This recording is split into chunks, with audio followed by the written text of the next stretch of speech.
85 cents of every euro will get into the hands of recipients. And that's really important to us to have this transparency. We take that money and we transfer it to people who are living in extreme poverty.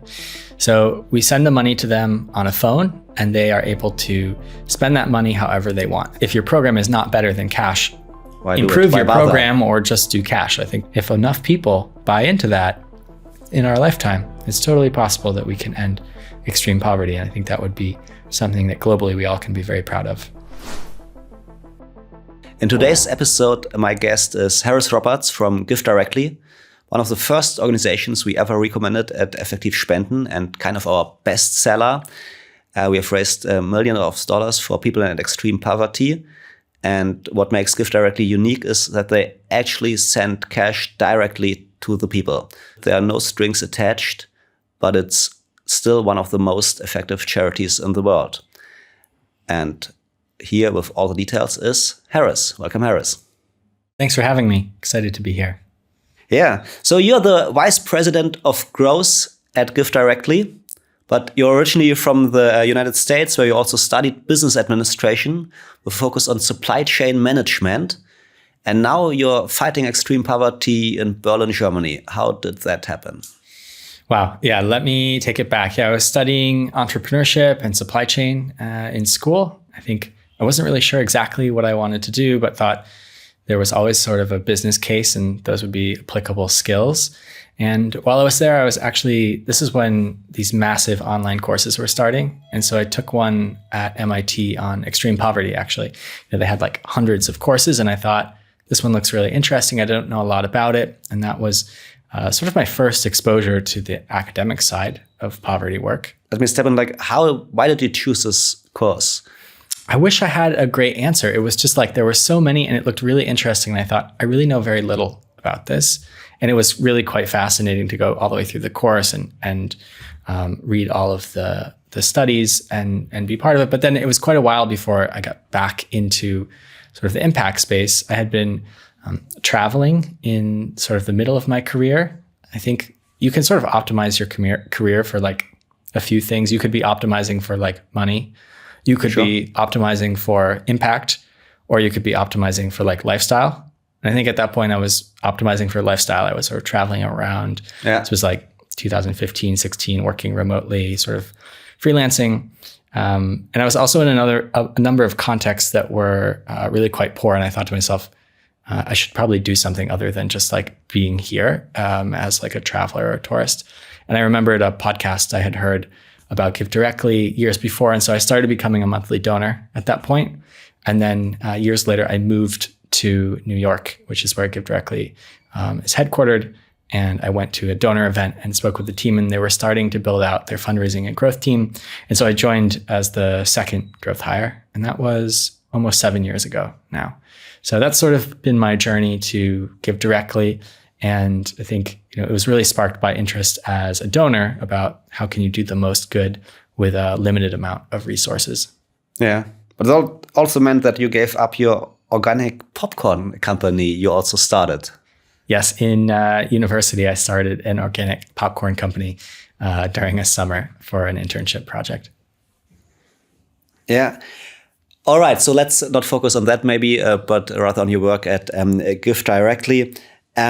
So since, you studied business administration and probably had some other projects, exposure to the for-profit world. And also when you worked at a digital marketing company, I'm sure you didn't only have non-profit clients. So what would you say is the main difference working for a non-profit in a position as you do? Is it very similar? Is it very different? What are the challenges? I think one of the big challenges is the expectations that people have when they donate to a charity is that it's really highly efficient. And I think that's important, but what often people think is that means you shouldn't spend any money to do your work, or that costs should be low, or that you should pay below market rate for talent. And I think this is really quite challenging, because if you want to create a really highly efficient organization, you need to spend money in certain places.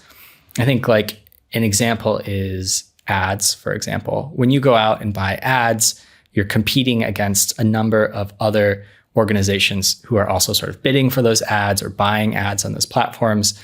And so it's okay for some of those for-profits to buy ads that are not profitable because they're VC backed or it's part of a larger play.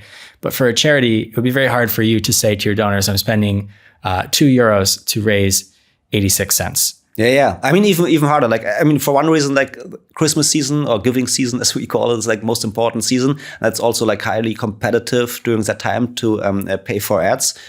And even if you like for-profit company, if you spend €1 on an ad and get €1.01 in return, that might be a great way to spend a lot of money. And I would have a very tough time to explain to our donors that we like use €1 to raise €1.01. They would expect us to raise €10 or €20 or whatever. And in general, as they also mentioned with like paying market rate for talent or so, that's like tough expectation from some donors, at least, not our donors, luckily, but in general, I would say like to reduce your overhead ratio. And reducing your overhead ratio, one way to do it is just pay shitty salaries, basically. And like if people are not like independently wealthy or so and need to pay rent and I mean prices going up and so on, you have to pay them, and it's fair like that they look at their salary, and it's just hard to get good people if you are constrained in that way. I think it's a fair critique that, you know, not all charities and nonprofits are perfect, and there is like a lot of waste historically in the system. And so I think it's a fair critique to ask where the money is going. And a lot of organizations are quite opaque. It's not very clear exactly where your money is going. And so I think this historical context makes it difficult for people today to really trust or invest or think about it the way they would a for-profit. But I think maybe a little bit needs to happen on both sides, both that like people need to be possibly open to spending more or paying market rates if they want great talent, but also like from a sector perspective, there just needs to be more transparency and people need to understand what the actual impact of their work is. Yeah. So a good way to come to my next question, not going even more meta about the nonprofit sector, but going back to GiveDirectly, where you work. So what is GiveDirectly? Give me your elevator pitch. Sure. So GiveDirectly is an organization where you can donate money. We take that money and we transfer it to people who are living in extreme poverty. So we send the money to them on a phone and they are able to spend that money however they want. It's not a loan. It's no strings attached. And what you find is that each person has a very unique set of needs, and the money allows them to prioritize what's most important for them. So there might be one person who wants to send their kids to school, and so they might pay for school fees and buy a backpack. But there might be someone else who wants to put a new roof on their house or needs to get glasses or wants to start a business. And so basically the idea is that everyone has a very unique set of challenges and priorities, and by giving them the resources, they're able to prioritize what's most important to them. And there's a lot of research, over 1,000 studies on cash today that show it's incredibly impactful across a number of different indicators. And so we're really excited about the dignity and choice that this gives people to allow them to choose how they want to improve their life. Yeah. I mean, I spend a lot of time on GiveDirectly, and we are recommending GiveDirectly since like day one, since Effektiv Spenden exists and so on. But I'm sure people, and actually at the beginning, including myself, are kind of skeptical, or it even might sound crazy to them. Like, just give people money. Like, what are they going to do with it? I don't know, buy alcohol or just waste it on some other stuff, or just on short-term consumption, you know, even if you can relate to it or so, wouldn't it be better to buy them a cow or teach them some new skill? You know, like there's this old saying, don't give a man a fish, but teach him how to fish, and you never have to help this person again or so. But this sounds like you're handing out fish. So what's your answer to this? Yeah, I think this is a common question. I think a lot of people were maybe raised and told that we shouldn't just give money to people who are poor. But if you think about poverty as being the lack of money, if you would like to end poverty, which globally I think we all want to end extreme poverty, you can give people money and then they're less poor. Like it's very foundational to the problem. And there's a lot of research as well that people are not increasing their spending on what we would call temptation goods like alcohol or tobacco. And so we both have a lot of research, but also evidence of positive outcomes. And so it is a common question, but I think over time, people are asking that question less as it becomes more normalized. I think particularly with COVID, quite a lot of countries did cash payments and had to go remote with a lot of their programming. And so it's becoming more and more normalized. And we get those questions less often today than we did 10 years ago. Yeah. I also think one of the misconceptions might be that a lot of people don't really know what extreme poverty means. Like, I will link to a video in the show note that was made by some of your colleagues from the field, where she described like how crushing it is. So this story is about a woman who was abandoned by her husband, remains with her 3 children, 7, 4, and 2. Every day she has to eke a living to bring food to the table. One of these days, she's not able to bring food to the table, and the children, not knowing what is happening with their mother, sit around her cooking stove waiting for food. The mother, unable to explain what is happening with her, puts 3 stones inside a pan and lights the fire and starts cooking 3 stones incessantly. No water in the pan, no nothing. She is literally boiling stones. And why is she doing this? She's putting hope in the eyes of her children that something is coming soon.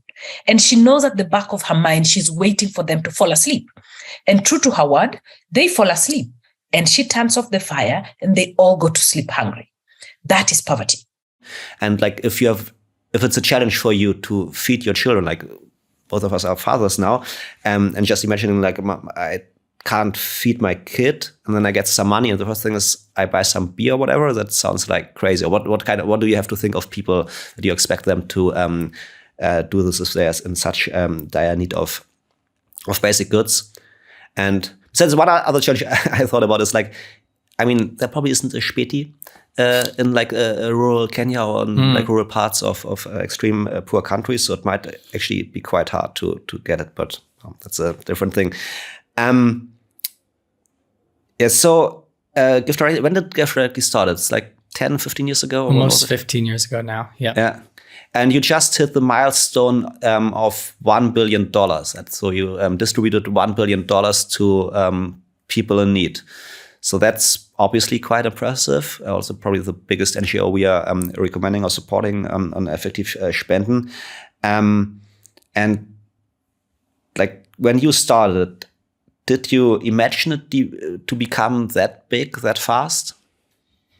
No. When I joined, I think the organization was just hitting the 200 million milestone. And so it's been really impressive to see the growth and acceptance of cash from individual donors and institutions. And, you know, can I say like after you joined, just the rocket ship started? I think part of what happened was we had a COVID response, both in countries in sub-Saharan Africa where we were working and also in the United States. And the fact that our model is remote and that you can send the money to the phone and that it's traceable and you know exactly where it went, this really appealed to people in a time when there were very few things that you could do because in-person operations were closed. And so this is when really a lot of people were introduced to this idea. And the billion dollar milestone is really exciting for GiveDirectly and the fact that we've transferred this money. But when you look at the problem of extreme poverty, there's 830 million people in extreme poverty, and the models today don't see that decreasing unless we change something. And so we're really excited about not only the amount of money that we deliver via cash, but how can we also impact the rest of the sector, other influencers, how can we help governments, et cetera, so we can do more cash programming and more effective programming. What goes with cash as a complement that works better together? I think there's a lot of opportunity here because we need to change, and there's also a lot of urgency. I mean, to the point you said earlier, people who are living in extreme poverty, I sort of explain it to people as having to make impossible choices. Like you mentioned, like, do you feed your child, or do you clothe your child? Do you try to invest in a new business, or you try to buy medical treatment that you need? And so it's these sort of challenges which are not only physically demanding, but also mentally really quite taxing. There's a real burden of living in extreme poverty on your physical health, on your mental health. It's really, I think, very impossible sort of for us to understand sitting here today. Yeah. I remember reading that one thing a lot of people bought with the money they got from GiveDirectly is a new roof, which sounds like, nice, but more like consumption or so. And again, like people, or even I thought like, well, why not invest in a business or so? But then I heard like actually paying for a roof is kind of investment with rather good returns. Can you tell us more about it, or like generally maybe how consumption could be kind of an investment? Yeah. And I think it, like, back to your question about putting on a new roof, most people are living in a small one-room home. So it would be like mud walls and a thatched grass roof. They might have windows. They might not have windows, and they will have a door. They might not have a lock on the door. So like roofs, but also a lot of people will buy a lock for their door because it's nice to be able to leave your house and go maybe farming for the day and come back and realize that all your things have not been stolen, right? Yeah, sounds nice. The other thing about the roof is it provides a lot of different benefits. So one is that it's no longer leaky when it rains. You can imagine sleeping on the floor with, maybe like a little bit of matting, but really not a bed. Or you can think about trying to sleep on that floor when it's wet and having your children be there and having your children get sick. So the roof provides like protection, but also it's quite a bit more cost effective over the long term because you have to continually replace that grass roof. And if you have iron sheet roof, you're able to avoid that cost every few years of having to replace it. You also can collect the rainwater off of the roof. There was a study that the metal roof actually also reduced malaria rates because you don't have as much like sort of standing water, et cetera. And so just a lot of benefits that are not intuitive when you sort of think about like, oh, someone's putting on a new roof. It's really quite transformative for people. Yeah. Yeah, and you also mentioned like a lot of studies were done with regards to cash transfers. And I think it's kind of in your DNA, right? I mean, you were founded by people who were doing their PhDs or about to become professors in economics or development economics. So can you tell a little bit more about these studies, and also like how do cash transfers compare to like traditional aid work, or are there any studies comparing these things? Mm-hmm. Yeah, so GiveDirectly was founded, as you mentioned, by 4 co-founders who were doing their PhDs at Harvard and MIT. And at the time, they were there was a lot of evidence coming out about cash. GiveDirectly is not the first organization to do cash. We didn't invent cash.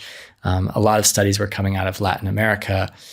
What GiveDirectly did is they created an organization that anyone could donate in cash. And still today, I'm actually quite surprised that there's no other like large growing organization that's just doing cash. Many other organizations do cash, but GiveDirectly is, I think, the largest today, where we're solely focused on cash. So if you give €1 that it's going to be distributed by cash. Really interesting so far that we mentioned like $1 billion, which is a lot. I mean, it's unfortunately so tiny compared to the problem or the challenge, but for an NGO that isn't that old, it's a really big number. And in the for-profit world, you would get a lot of competition. Like if you're growing so fast with this new approach or so, there would be a lot of copycats all over the world probably. And unfortunately, no, not much copycats in your case. Why is that? Like even through Effektiv Spenden and other partners, you're also raising money in Europe and other parts of the world, I'm sure. But even like there's no dedicated cash transfer organization here in Germany or other countries. So that's, disappointing. Yeah. But do you have any explanation for it? Is it just lack of market forces, or? I mean, one of the things that's really challenging about nonprofits is that it's a sector that's based on trust. And a lot of that trust comes from historical brand recognition. And so the amount of time that it takes as a new charity to gain trust in the market, I think, is not incredibly conducive to starting something new and growing it quickly. And as I mentioned at the beginning, you can't just go buy a bunch of ads to tell people about it or pay for a bunch of sponsorships.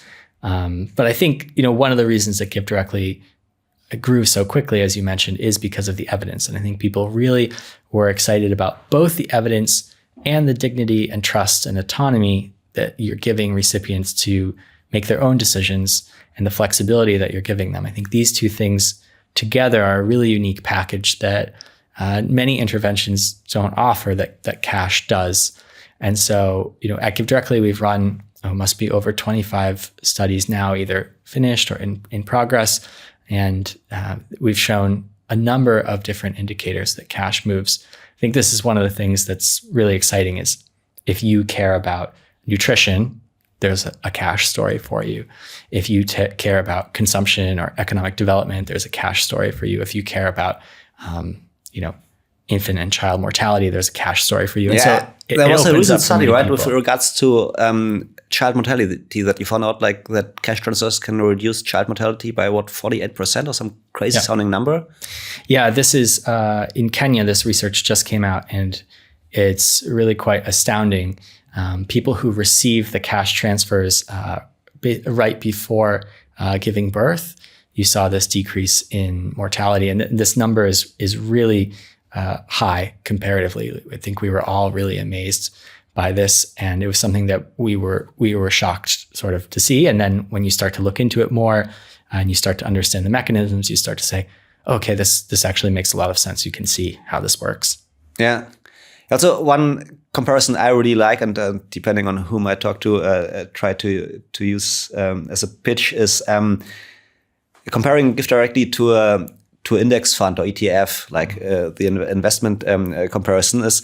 So there might be other programs that could be or maybe are even more effective than just giving out cash or so, but probably very few. And you have to really have good reasons to believe that you can do better than cash and better than the people themselves deciding what to do.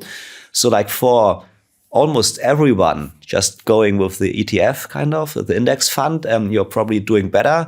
And maybe you are Warren Buffett, and props to you. Please go ahead and do something even better or so. But probably you're not Warren Buffett, and that also goes for like state aid, like countries giving aid and so on. I mean, like my first job was in official German development aid or so. And the way they choose where to spend the program, I mean, I still try to figure out like what the heck they are doing and so on. But I'm pretty sure on average they won't beat cash. Is that like your experience, or what are your thoughts on, maybe this comparison, but also like on how states spend their money? Do you think they should spend more money on cash, or how's the evidence there? Yeah, I mean, I think there's many programs that are valuable outside of cash, and there's many things that cash also can't do. So cash is not going to build roads or infrastructure. It's not going to fix institutions, right? Like, the quality of policing or the judicial system. It's also not going to sort of improve services. Like it could improve access to those services. Like you could see more people going to the hospital to deliver births, for example, but it's not going to improve the care at the hospital. And so there's some things that cash can't do, and there's other programs. But for many other indicators, cash is one part of the story. And I think it would be great if we moved and really, especially as government budgets are decreasing, look at like what are the most effective uses of the funding that we have, and how can we stretch the funding to go further. I think you're seeing actually the opposite of that, where people are starting to look at some of the things that are easier to defend, like nutritional programs where you just give people the food. There's a lot of costs in doing that. And so sometimes just giving the money directly to people is more effective than trying to run a large logistical program to move and deliver food, for example, on the nutritional side. Yeah, I think especially when it comes to disaster relief, right? I think maybe you can talk about a little bit what GiveDirectly was doing there. So if like an earthquake hits or a tsunami or something, and obviously like a lot of help is needed, and a lot of organizations or even states kind of hopefully rush to help people or so. But even there, cash could be a better or one of the better answers to this. Can you say more about it? Yeah, and this is a place where actually cash is more accepted and being done more often than in the development sector. A lot of it is through vouchers, for example, but there's a lot of opportunity there. If you look at the last 20 years, maybe about 1 billion people have been brought out of extreme poverty, but that's not a clean line of just, every day the same people move out. People move in and out of poverty all the time, depending on their circumstances. And one of the things that pulls people back into poverty is these shocks, right? And so natural disasters and climate shocks are going to become more common with climate change.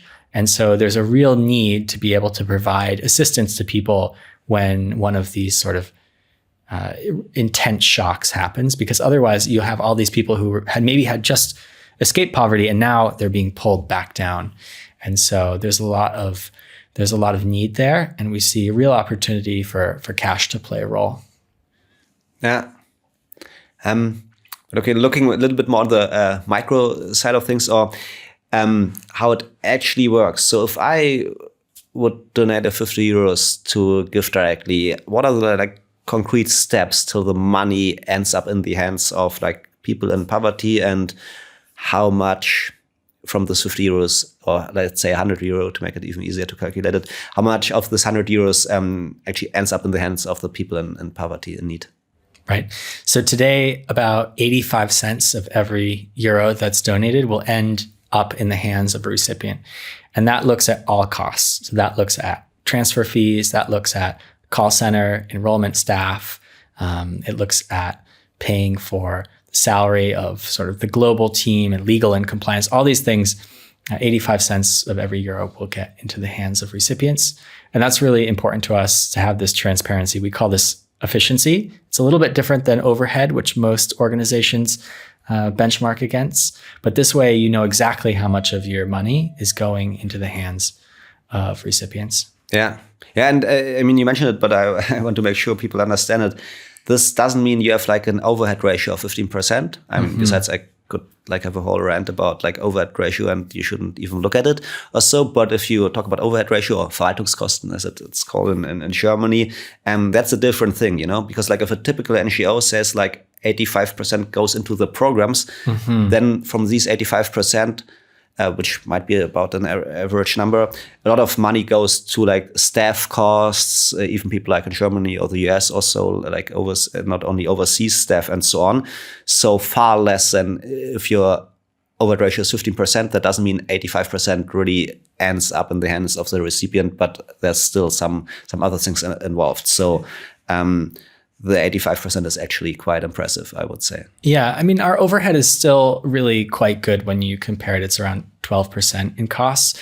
But I think what you're talking about is just how manipulatable the overhead number is. And one example of that is, imagine you give to a large organization and they subgrant it to another organization that then subgrants it to a local implementer. Each of those organizations can claim, let's say 90%, that they have 10% overhead costs.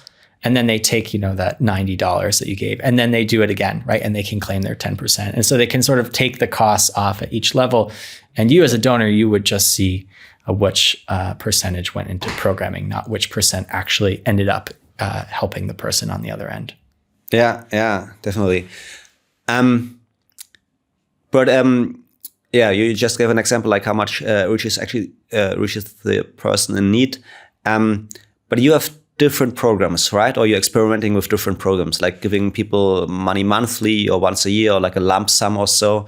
Can you talk a little bit about this? What different programs are you running, and what were your findings? What works best, or is it depending on the circumstances or the countries, or how do you decide what to do? Yeah, so the context matters a lot. And this is one of the reasons that we run studies in different countries, because each country is really quite different in the sort of economics of that country, the sort of broader landscape of challenges that people are facing. And so we want to test and see what's the most effective version of cash. And this depends a little bit on what you're trying to do. We mentioned the mortality study that came out earlier. And so now we're running a program specifically for mothers So trying to target mothers, because that study where you saw that huge drop of mortality data, that was just a study where we gave everyone cash. And so we could become quite a bit more effective if we were really targeting people. You also could do targeting around agricultural seasons, for example. There's different ways of thinking about how can you stretch the dollar to make it more impactful. And so those are all sort of things that we're considering. You also mentioned like flow payments, as they'd be called, like a universal basic income, a UBI. And we have a 12-year study that's ongoing right now in Kenya where we're testing that. There's sort of a few groups. So it's a randomized control trial. There's one control group that's not getting paid anything. And then there's another group that's getting monthly payments for 2 years. There's a third group that's getting the equivalent amount at once as a large payment to the 2 year. And then there's one group that's getting 12 years of monthly payments. And so we'll compare sort of what are the impacts and costs of all these groups at the end. So how far along are you? Like when will the 12 years be over? I think 12 years is 2030 is when it ends. I think it was 2018 that the program started. And so we're getting close. We have some results from 2 years, which have been published. It's independent researchers who are doing it. And it's really interesting because across all of them, you're not seeing increase in temptation goods, like I mentioned. But the other thing that people ask is, does it decrease work? Are people working less? Yeah. And the answer would be no. Like in all groups, they're not working less. But what was really interesting is that the group that got the large transfers is actually doing better on some things like consumption than the ones that were getting the an investment of assets than the ones that are getting the monthly payments. Yeah. Both are beneficial, but at 2 years, the large payment is generally more effective, except for if you care about like nutritional consumption or if you care about like mental health. Those were a little bit higher in the monthly group. And why do you think that is? Because like if you get lump sum, you're rather invested in some kind of business activity, or what's the reason behind it? Do you know? Yeah, I mean, I think on the nutritional consumption side, you can imagine how getting like a small amount each month, you're spending that sort of as part of your nutritional spending.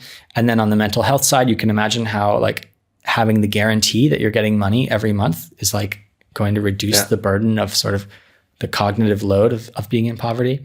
But what it doesn't allow you to do is make these large investments like you meant. Like if you want to start a business, that might cost $500, $600. And if you're getting $50 a month, it's going to take a long time to save up. During that time, you'll have some shocks. And so the larger amounts allow you to invest in larger purchases. And so this is one of the things that is very unique about GiveDirectly is we're giving out about $500, $550 per person. And so for a family, that's almost equivalent to an entire year's of earnings. So it's a really significant amount of money, which allows them to really invest in things that they prioritize. Yeah. And I also find it very interesting that you guys are actually running the biggest UBI, universal basic income test in history, probably. 12 years is, I think, the longest that has ever taken place. And I think it's much more relevant to look at such a long time horizon. I mean, I'm kind of interested in UBI for quite a while, independently of GiveDirectly. And I think that also is one reason why people are drawn to GiveDirectly or interested in it. But when in like rich countries, there were any experiments, usually there were 1 or 2 years. And I was always wondering, like, how can you say anything about it? It's like, if you give me 10,000 euros or whatever, you get about in a year or 12,000. So yeah, obviously nice. But I know I will have to work again, So there isn't even an option to like chill for the next 10 years or so because I wouldn't get the money. So there's not a lot of, it doesn't really help to for the decision, like should we implement it or not or whatever. And 12 year at least seems much more meaningful in this regard. So yeah, I'm kind of curious what the findings will be. It'll be really interesting to see with that group that's getting the payments for 12 years, at what point they surpass the group that got the 2 year lump sum amount. Yeah. Because at some point you would expect that actually they're doing better. If they like after 3 or 4 years get used to it and then they, nice. I can get used to it, and who knows what happens like in 12 years in the future. So, but yeah, I mean, I'm kind of optimistic, but yeah, let's see what that does to people. So let's go to some little bit more critical question. Originally, Effektiv Spenden started to recommend and raise money for GiveDirectly because it was recommended by GiveWell. GiveWell is like this charity researcher we are still working with, and GiveDirectly was one of GiveWell's top charities for quite a while, and now it's not anymore. So what happened? So GiveWell, as you mentioned, is this great charity rater. They do an incredible amount of research. They're sort of like putting together some of the most evidenced and best recommendations of where you should spend for global health and sort of development. That's their area of focus. And so for many years, we were on the lists of recommended charities, and we were what they were calling sort of the like the bar or the line of which you have to beat to be on the list. Essentially, if you are better than cash, then you can be on the lists per how they determine that rating. Yeah. So they were looking for the to go back to my analogy, looking for the Warren Buffetts. Like cash is like a very good baseline or so, and if you're even better, great. But if you're below cash, we won't recommend you because then let's do cash. It's scalable and right. we know it works. So, and I think this is a question that many people should ask, which is if your program is not better than cash, improve your program or just do cash. I think those are your two options.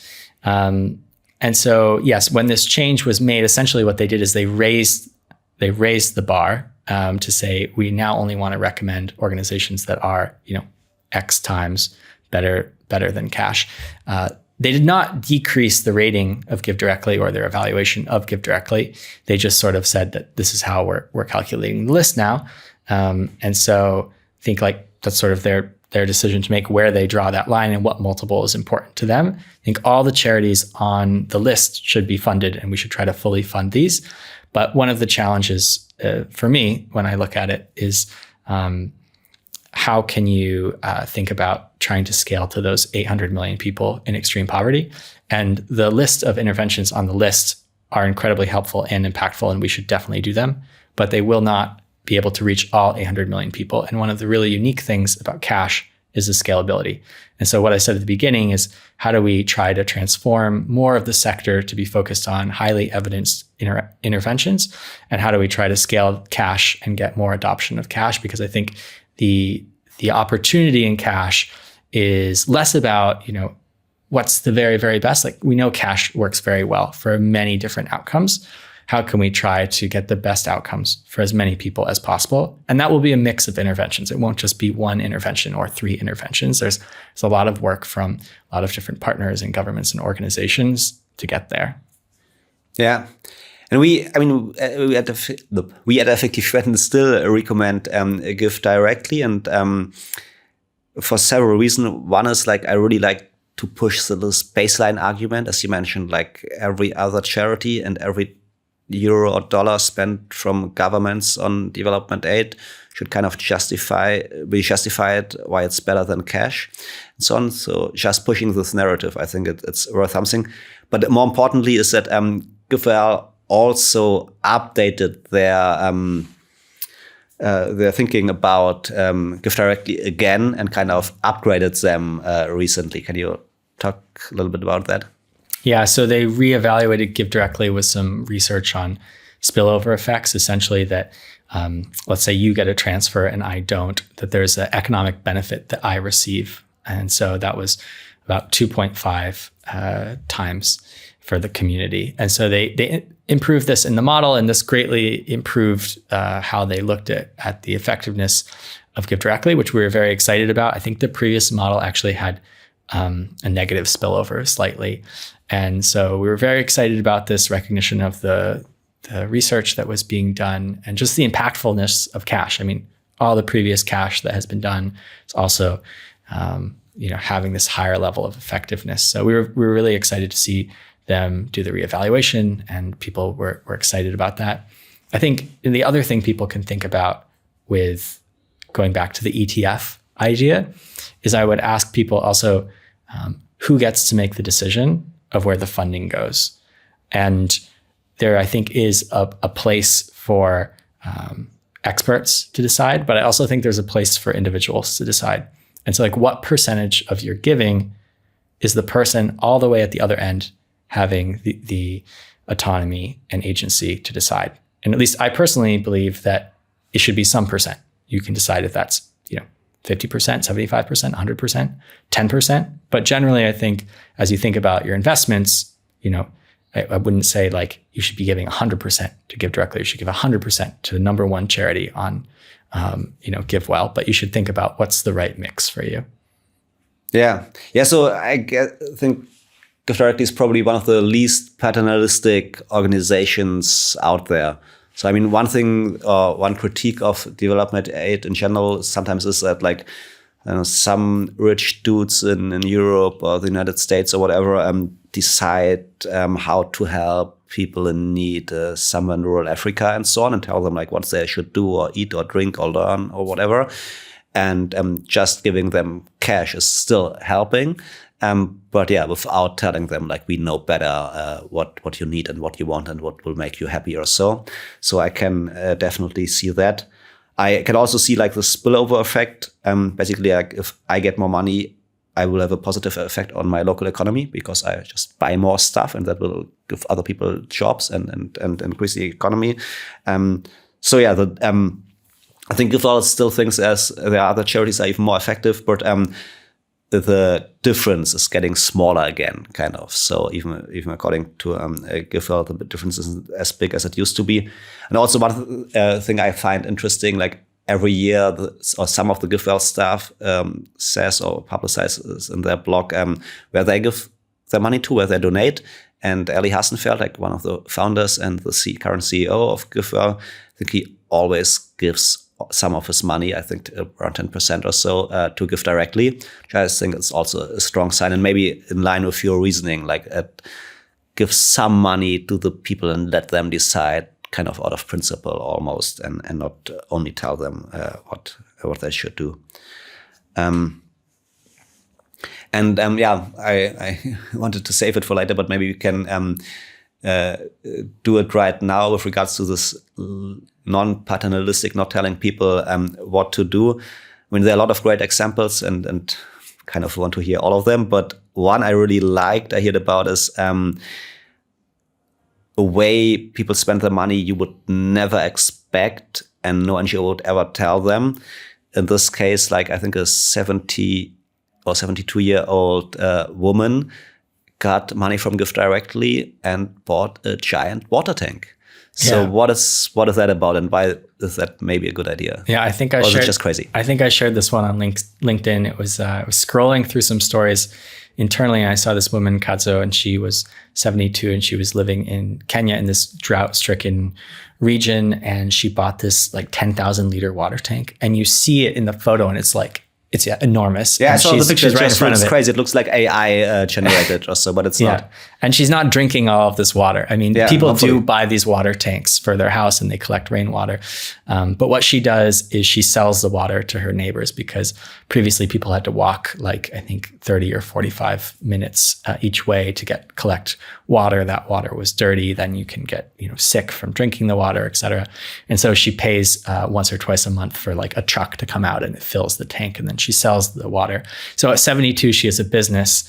There are like no charities in the world that I have heard of that are giving 10,000 liter water tanks to women in rural Kenya who are, over the age of 70. And so I think like that's a great example, but there's many fun examples as well of people just being really clever and coming up with really smart uses of the money.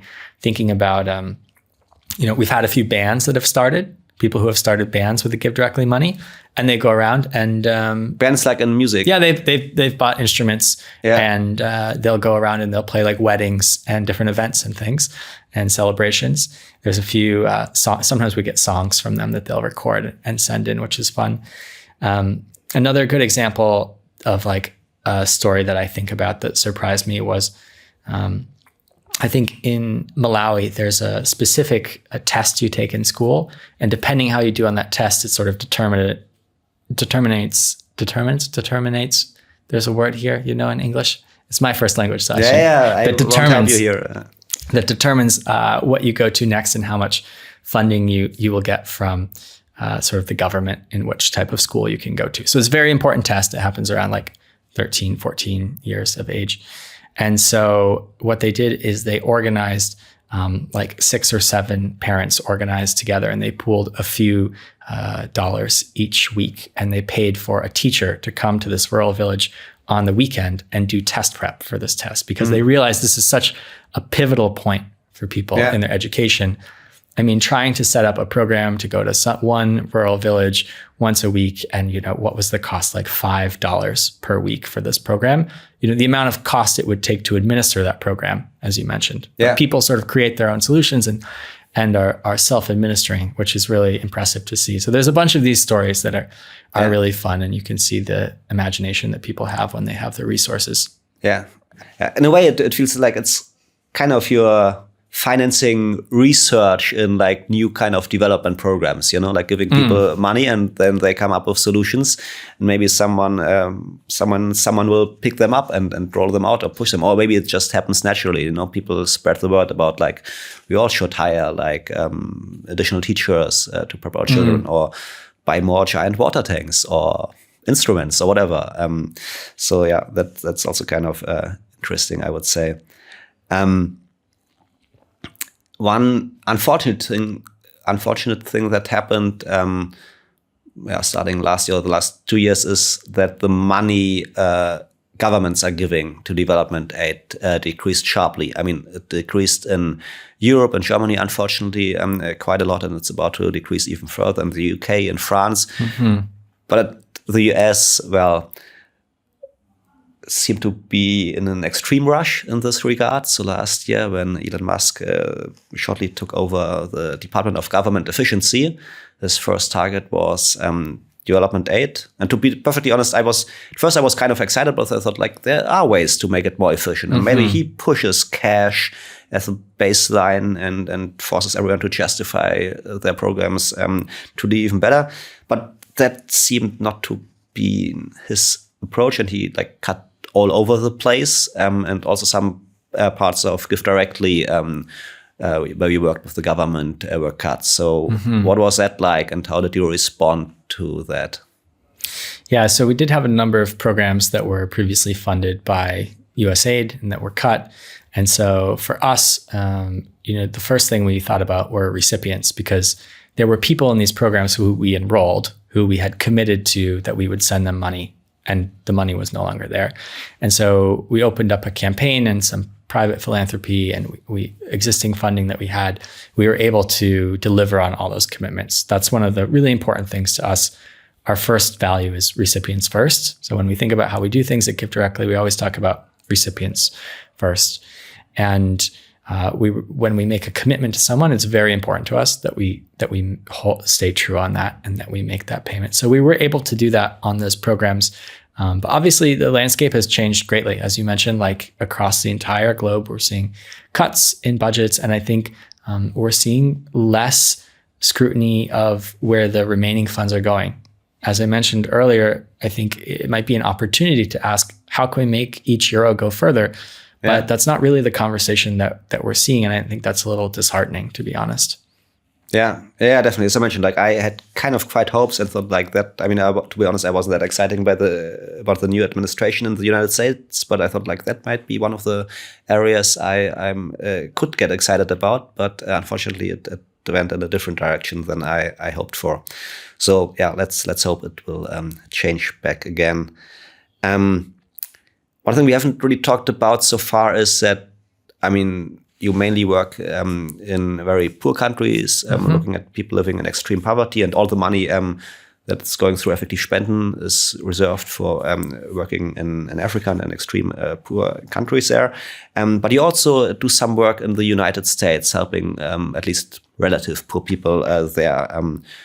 Why are you doing it? What exactly are you doing it? What other results do they differ from your work in developing countries? Yeah, so we do work in the United States. We've done disaster work there for a number of years and a number of poverty programs as well. I mean, the United States has less of like a social net or social system than Europe, for example. And there's a lot of people who are living not in extreme poverty, but relatively quite strong and intense levels of poverty in the United States. And so being able to help these people, there's sort of different funding buckets, I think you could say. And actually, we think that by working in the United States, we're increasing the profile of GiveDirectly, and we're increasing the amount of dollars we can deliver in extreme poverty contexts, both through awareness, like people who are aware of GiveDirectly and accept cash as an intervention. I think like there's both that portion of it, and also just that, you know, the team is also funding like a large part of the broad organization of GiveDirectly as well. It's almost subsidizing to some degree the Africa work. And so we don't find them in tension at all. They're actually working together quite well. And I think, you know, there's other orgs like this as well. If you look at the Red Cross, for example, you know, there's Red Cross operating in multiple countries. And so there hasn't been too much donor confusion. I think, you know, you still can allocate the money to where you want it to go on the website, and the default is Africa. So you have to be quite explicit that you would like to give to the US. Yeah. Yeah, no, I didn't want to say like that you're confusing people. No, it's a question people have, and I think it's totally fair, because many organizations, you do just donate into a black hole and you don't know what program or what fund it goes to. If you fund GiveDirectly, you know, we'll send you an email and tell you exactly where your money went. You know, your money went to this village on this day, and these are the people in that village that were paid. So, you know, that's a level of transparency that I think donors deserve, and that we would like to provide. Yeah. And as I mentioned, like the money that goes through Effektiv Spenden, usually we don't tell the organizations we fund what to do with the money. In your case, we say, please just spend it in extreme poor countries, but there we don't go into further detail and let you, the experts, kind of decide where it is most needed. You also, I got the impression that GiveDirectly is also kind of a tech-savvy organization. Mm-hmm. I mean, also when it comes to fundraising, and interesting, like also how you leverage AI to start experiments on that side, but also just when it comes to distributing the money. I think at least at the beginning you were like using satellite images to identify extreme poor areas and so on. I think you might have a new model now. Can you tell us a little bit more about that? How you leverage technology to basically cut costs and give even more money directly to the people. Yeah, in disaster contexts, we're doing a number of programs after like a natural disaster. We're responding right now in Madagascar, for example. We'll use satellite data to look at like damage levels and try to overlay that with poverty data to try to understand who are the poorest people who are also most impacted by the disaster, and we'll try to work there. So, for example, we do use it in that case. For our poverty relief programs, we usually work with like government data to look at the poorest areas, and then we try to do a saturation model where everyone's getting paid within a village or within a region. And this is just like the most efficient, fastest way. All people in that area, for the most part, are really poor, and so it's not worth going through all the effort of trying to administer like a proxy means test, like a very long quiz, essentially. Yeah. And you also have, exclusion errors where maybe you actually did deserve the money and you didn't get it. We know today as well that a lot of the benefit is from spillovers. So even like, if I don't pay the neighbor will benefit anyway. And so it's just a lot easier in many contexts to just do all of it. There is like no risk that it goes to like a rich person, even if you're like slightly above the poverty line and you're living the greatest life on $4 a day, I think another $1 or two could still help you. To be clear, the extreme poverty line is like your most basic needs. Living above the extreme poverty line is still a very terrible and difficult life. Yeah. And I think this is another thing that we sort of have to grapple with, which is, yes, there's 830 million people in extreme poverty. But like at some point, the work will not be done when those people are all above. We'll have like, move to another set of challenges. And so to your point, someone who's living on $3 or $4, it's not like a cushy lifestyle. It's not a comfortable lifestyle by any means. It's still quite demanding. And one important thing is also like, if you talk about, the line of extreme poverty, when I first thought about it, it was $1 a day. Now it's $3 a day, but that's mainly due to inflation. Mm-hmm. And also we talk about purchasing power adjusted prices. So this is already adjusted to the fact that a lot of stuff is cheaper in poor countries or so. So the $3 means like $3 worth of goods according to the US prices, basically, or so. Yeah? And try to get around with $3 and cover everything from rent to medicine to food, and you will face problems pretty soon, I assume. So that is really extreme poverty. And even if you're slightly above it, you're still have room for improvement with regards to basic needs even. One thing you mentioned, what is great about direct cash transfers, that it's so scalable, so that, I mean, outside of like war zones or like extreme authoritarian regimes like North Korea or so, you could probably reach most of people living in extreme poverty just by cash. And as you mentioned, like eliminating extreme poverty, because basically it's a lack of cash. So if we wanted to just really end extreme poverty on this planet, how much money would we need? I mean, I don't want to push our donors too far, but let's give us an ambitious goal. Yeah, I mean, I think it is possible. The recent estimate is to bring it to 1%, the poverty level, it would be $318 billion per year, which sounds like a big price tag. It sounds like we have to grow quite a lot, but yeah. But comparatively, it's I think 0.3% of GDP globally to do that. Yeah.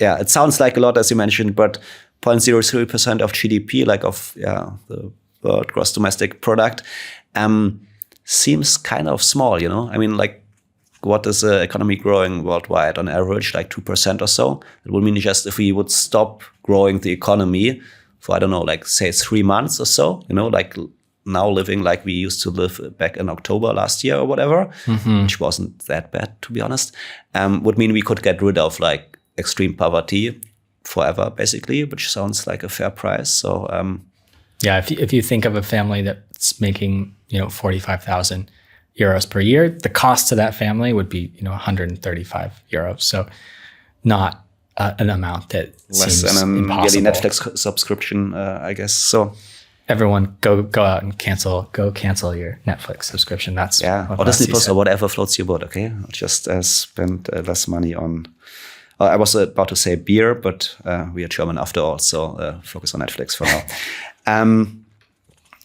All right. So that would be like a nice story to be part of, like ending extreme poverty. But it also sounds pretty abstract, I mean, there's like some studies with regards to fundraising that if you come up with these big numbers and even if they sound impressive or so, it's hard to touch the hearts and minds of people. So maybe let's end with another story from the field. Is there anything else you would like to show? Have you actually been in the field during your time at GiveDirectly and have like some personal experience or seen some stuff there? Yeah, I've visited a few countries of our operations and worked with the field teams to sort of see their work and spoken with recipients. And it's every time a really humbling experience and also energizing for the work that we do and the impact that you can have. I think, it's easy to think that nothing matters because the world is so big and so complicated and there's so many terrible things happening that, what is it, my place to do something? But the reality is that very far away, there are people who are relatively, they're so incredibly disconnected from the global economy and system, and they're living in, the most extreme poverty. And the fact that you as an individual can change their life with a relatively small amount of money for you, I think is just a really exciting opportunity. Many times you would give your money and you might not know exactly what happens with it, but in this case, you can know that your money is going to end up on the other end, that someone will take that money. And when I speak with recipients, sometimes I ask them like, "Oh, is there anything you wish donors knew or that you could tell donors?" And I think overall, people are just so thankful, and they say, at first I didn't believe that someone who had never met me would trust me. but it meant so much more to know that that's the intention when they gave the money. And I think that's really just humbling, because it is a sort of leap of trust. You have to trust in the other person on the other end. And there's this sort of, in this world where so many things feel like broken, sort of like a beautiful opportunity to be able to, empower someone and give them the choice of changing a life. And you might not, directly know what that is, but for these people, it's incredibly transformative. And I think just a really exciting opportunity. And so if enough people buy into that in our lifetime, it's totally possible that we can end extreme poverty. And I think that would be something that globally we all can be very proud of. Yeah. So, let's do it. And if you want to read more about those stories, you also can go to live.givedirectly.org, where you have probably thousands stories by now, where people pretty unfiltered tell what they did with the money. And I mean unfiltered. So sometimes I looked at it, it looks a little bit rough or so, but that makes it hopefully more authentic. So there's a lot of editing going on from the side of GiveDirectly. So you get a real picture of what's happening and how you can improve the lives of many people. And also sometimes, especially in the last couple of years, I guess, you can feel overwhelmed. There's so much shit going on in the world and so on, and you can feel helpless and think what can I do? But you can still do quite a lot of good. And please do it. You can do it at givedirectly.org. You can, if you're paying taxes in Germany, Switzerland, or Austria, you can do it through Effektiv Spenden as well, in a tax-deductible way. And we don't take a cut. We just send the money straight to you guys. You can also reach out to us, to Harris, to GiveDirectly if you want to know more. And please do. And thank you so much, Harris, for spending this time and answering my questions. Thanks for having me. This was a lot of fun.